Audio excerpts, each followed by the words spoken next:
So here's a question for you. This would make a good kind of GM segment, except it's more of a coaching question, actually. But it's along these lines. Like, I've seen a lot of people, a lot of sort of NFL, I don't want to say insiders, but people with NFL connections say things like, I want to see quarterbacks throwing interceptions in training camp, because the one time you get the chance to really test boundaries without consequences, right?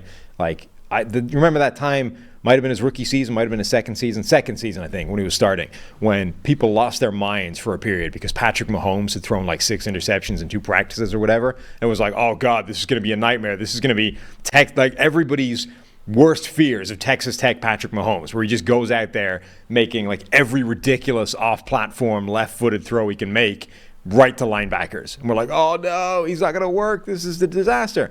Only it turns out Patrick Mahomes was just like feeling out where the limit was, right? And then as soon as he figured that out, it's like, right now I'm never going to throw an interception again. Or, I'm going to be the best quarterback in the NFL going forward. So a lot of people have sort of made that point that I would like to see quarterbacks making mistakes and throwing interceptions in camp, because it's the one opportunity you get. On the other hand, you have evidence like this where Jordan Love is either playing quite conservatively right now just by himself, or is being steered into that potentially to try and overcorrect a tendency to make those big mistakes in game. I saw Pittsburgh reporters saying that apparently Kenny Pickett has currently thrown 1 interception in training camp, like the entirety of it, and that interception hit the receiver in the hands. Is that actually a good thing? I think interception totals are overrated generally.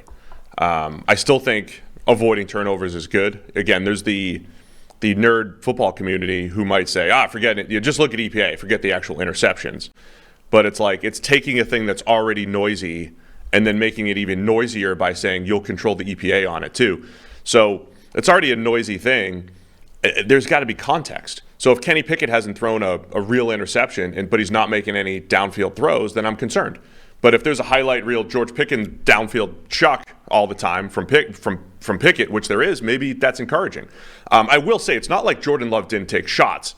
It was more when the Bengals were taking away downfield throws as well. And I think it was actually good that Love was taking the underneath stuff. And then when there were one-on-ones on the outside, he hits Romeo Doubs on the deep ball. He tries to hit Luke Musgrave on a deep ball and overthrows him. So they were taking shots when they needed. So I'd say the whole interception thing is just overrated on both ends, whether there's no interceptions or there's too many, unless we can see it and there's actual context. If somebody's going to say, look, Baker Mayfield has 8 interceptions, he has something like that in camp, and 6 of them are like right to a linebacker, okay, that's good. But again, Jordan Love threw a pick yesterday in the red zone. It was a bubble screen, and Mike Hilton just jumped it like he did in the Titans-Bengals game a couple years ago in the playoffs. Just jumps the bubble screen and picks it off. 99% of the time, the interception on a wide receiver screen is not the quarterback's fault. Unless he made a misread on the RPO. Right. But again, that's like the punishment doesn't fit the crime. If you misread an RPO, generally it should be like a tackle for loss. But Mike Hilton jumps the screen, the receiver doesn't block him, and Jordan Love gets an interception.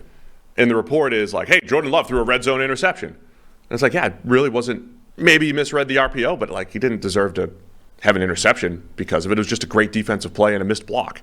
So there's just context that's needed with all this stuff. I need a turnover-worthy play number. But yeah, I think I lean toward I'd rather see quarterbacks be aggressive. So if there are big plays being made in camp and interceptions are coming with it, I'm okay with that. But it's a little like, it feels a little like to me, like turnovers on 4th down. It's like it's going to be a turnover anyway. You might as well heave it up and see what you can do. Like in training camp, there's no longer any negative consequences to that play. So I don't take a trust. shot. I don't trust anyone else's eyes, right? Like we see this all the time. Late in a game, there's like 7 seconds left, and you're going to be kicking a field goal or whatever, and the quarterback sometimes takes it and he throws it outside the numbers, and it's like if the throw's there, he'll make it. If it's covered even a little bit, he'll just overthrow it. I still don't think people can understand that context, and they're going to be like, man, this dude sailed it by 20 yards. Like, I don't think people understand context, so I don't trust anyone else's eyes except people, like a few people. Yeah. So that's where, like, it's like a bad game of telephone sometimes coming from training camp reports. Yeah, I mean, you always need to be there every day, see every throw, and like come to your own conclusion about what's actually going on. Like the Kenny Pickett has thrown one interception thing, and that wasn't his fault, right? You can't actually come to the conclusion of what that means without having seen every throw he's attempted, right? It could mean he might not be taking enough shots. He might be being too conservative, right? From the evidence, all the information you currently possess, which is minimal highlight, highlight performances and like reports, right?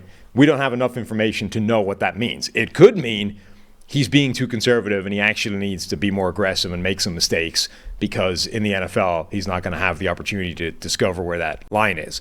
It could also mean nothing, that he's actually already doing that and he just happens to have been laser accurate and not made any mistakes so far, which would be great.